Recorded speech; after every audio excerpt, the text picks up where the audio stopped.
রাশেদ খান মেনন আমার ছেলে এই স্কুলে আপনার 6 থেকে পড়া পি টেস্ট পর্যন্ত এখানে গেছে। পি টেস্টে অল সাবজেক্টে ফেল করাইছে রাশেদ খান মেনন। অল সাবজেক্টে ফেল করানোর পরে 15 দিন পরে টেস্ট পরীক্ষায় আমার ছেলে অল সাবজেক্টে পাস করে। কিভাবে কি কারণে গেল পাস করলো?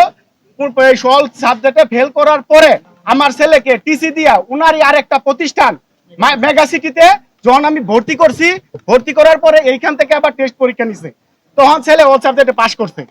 আমার কাছে সে এই অল সাবজেক্টে ফেল করাইয়া 15 দিনের ব্যবধানে অর্থ দাবি করছিল, আমি দিতে রাজি হই নাই বিদায় আমার ছেলেকে অন্য স্কুল থেকে পরীক্ষা দিয়ে এবার সে এসএসসি পাস করছে। তাদের নিজেদের স্কুল। এই রাশেদ খান মেননের বাণিজ্য হলো এটা, যে বাচ্চাদের ফেল করাইয়া সে অর্থ আদায় করে অতিরিক্ত অর্থের মাধ্যমে বাচ্চাদের পরীক্ষা দেওয়ায় পাস করে। এরকম অনেক রেকর্ড আছে তার বিরুদ্ধে, এবং তাকে এখান থেকে বহিষ্কার কইরা অন্য কলেজেও পাঠিয়ে দিছিল।